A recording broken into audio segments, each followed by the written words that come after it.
पाटोदा वैद्यकीयही टोलनाका परिसरात झालेल्या मारहाणीच्या निषेधार्थ गावकऱ्यांचं मोठं चक्काजाम आंदोलन। सकाळी 8 वाजल्यापासून गावकऱ्यांचं आंदोलन रस्त्यावर सुरू आहे। संपूर्ण रस्त्यावरील वाहतूक ठप्प आहे।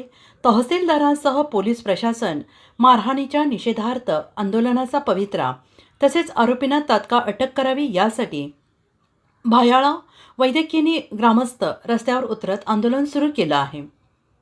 अजिंक्य महाराष्ट्र न्यूज सोबत प्रतिनिधी संगीता इनकर बीड। अशाच नवनवीन बातम्यांसाठी पाहत रहा अजिंक्य महाराष्ट्र न्यूज।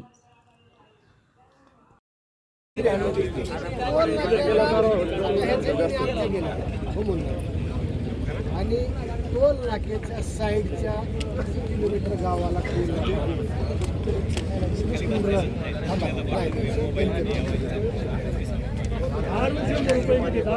नियमाने तुमच्याकडे टोल नाका तुम्ही चालवतात तुम्ही मेन प्रोसेस आहे टोल नाक्याच्या साईडचे जे गाव आहे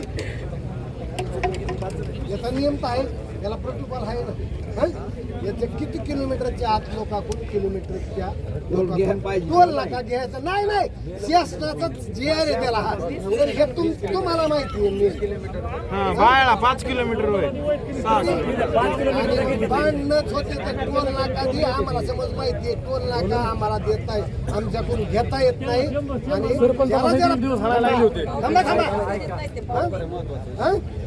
टोल नाका मला माहिती आहे 11 किलोमीटरच्या आत टोल घेता येत नाही। 11 किलोमीटरच्या आत टोल घेता येत नाही। आमचे गाव 3 किलोमीटरवर आहे 2 किलोमीटरवर येतं तुम्ही त्यांना काय नाही तुम्ही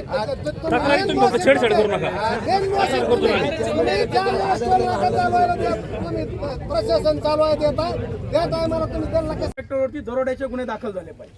हे चलवणारे अंडपांडू तर जाऊ दे, हे चलवणारे गुन्हेगार आहेत।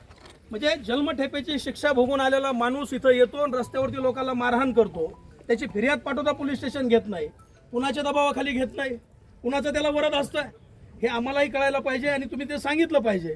नाही तर कालची जी FIR ची जी स्टोरी झाली सगळी ती FIR ची स्टोरी ज्या कुणी POSनी केली त्याला तुम्ही निलंबित करणार आहेत का याचं उत्तर आम्हाला द्या।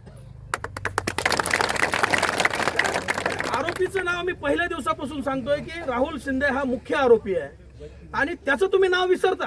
नजर चुकीने चुकलं त्यांच्याकडून नजर चुकीने नाही विसरत, आम्हाला माहिती आहे ना नजर चुकीने यांच्याकडून काय विसरतं। हे जाणीवपूर्वक केलेलं काम आहे। त्या PSOला निलंबित करा आमची साहेब तुम्हाला विनंती आहे। आणि या भागातली कायदा आणि सुव्यवस्था बिघडणार नाही याची जबाबदारी तुमच्या दोघांची आहे। तुम्ही दोघंही या तालुक्याचे नोडल ऑफिसर आहेत। जर कायदा सुव्यवस्था तुम्हाला अबाधित राखायची असेल तर न्याय देण्याच्या भूमिकेमध्ये या। आम्ही खोटं सांगू, आमचं खोटं ऐकून घेऊ नका।